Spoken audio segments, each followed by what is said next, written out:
That was very cool. We're losing a lot of blood. Suction. Let's remove the blood away from the rupture. Get the paddles, get the rest here. There's no...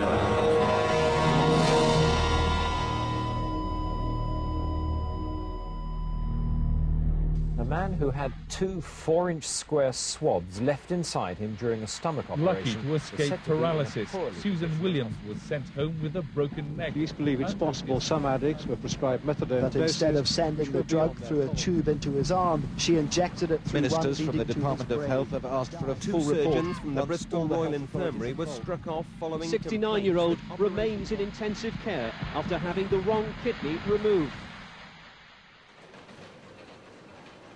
There seems to be an epidemic of medical malpractice. There seems to be no end to stories of apparently incompetent doctors and their terrible blunders on patients. Yet most doctors see themselves as healers and lifesavers, devoted to keeping us healthy. Only quacks and incompetents make mistakes. Weed out the lackluster medics and the profession will once again have a clean bill of health. Or will it?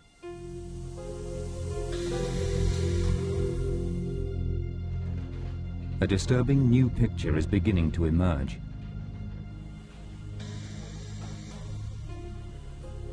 Incompetent doctors are only the tip of the iceberg. Mistakes are being made at every level.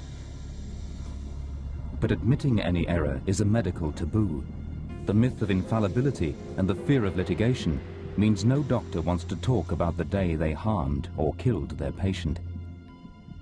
This series attempts to break the mold. It's brief, to persuade doctors to break those taboos, to tell openly the stories of their mistakes and how they might have been prevented. Unless they do, tens of thousands of people will die from preventable medical mistakes. He came back to me, this doctor, later and said, well, that patient's still in pain. And I said, well, I thought you told me to give it to that patient. He said, no, it was patient next door. I got the order of those 2 syringes wrong. One was a syringe just to speed the patient's heart rate up a little bit. The other one was a syringe to paralyze the patient. The trace didn't really change, but we realized right at the end of the labor that suddenly the baby died.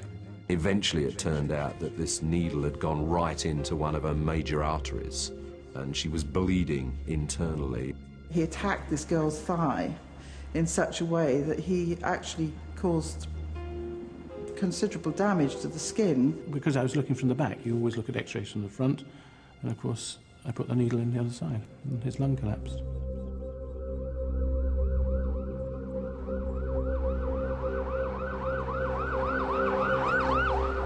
Medicine is in crisis. The actions of a number of doctors and surgeons have fractured the bond of trust between medics and their patients.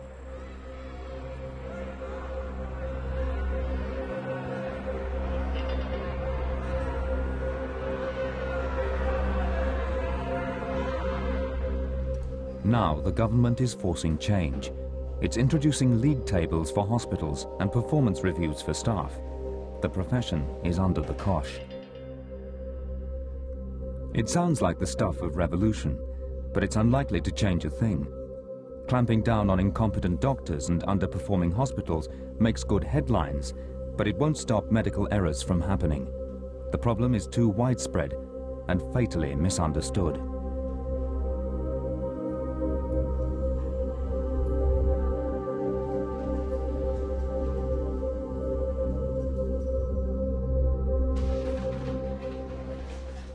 Great Ormond Street is the world's most famous children's hospital. It's built a reputation on expertise and excellence. In 1997, 12-year-old Richie William was getting regular chemotherapy treatment there. He had lymphatic cancer, but had responded well to treatment. When doctors first diagnosed the cancer, Richie's mother, Dolores, had been terrified that her son would die. But now she felt he was through the worst of his illness.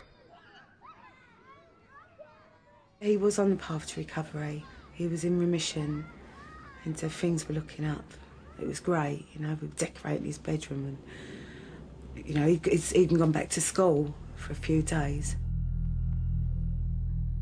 In July of 1997, Ritchie was due for his last course of chemotherapy. The treatment consisted of 2 drugs, vincristine, which would be injected into his arm, and methotrexate administered directly into his spine. The anaesthetist, John Lee, who had no experience in chemotherapy treatment, injected both drugs into Ritchie's spine, including the highly toxic vincristine. The minute the drug was injected into Ritchie's spine, he started complaining of pain immediately and started crying. Dr. Lee stopped giving the injection for a couple of minutes. The nurse with us was talking to him. She'd bent down and was trying to console him, and I was patting him and saying, it's okay, it'll only take a minute and it will be over. And then John Lee continued giving the drug, the vincristine. It was a tragic and irreversible mistake. Ritchie was discharged to Lewisham District Hospital, where he lay in agony for 3 days. On the Monday morning, he was readmitted to Great Ormond Street.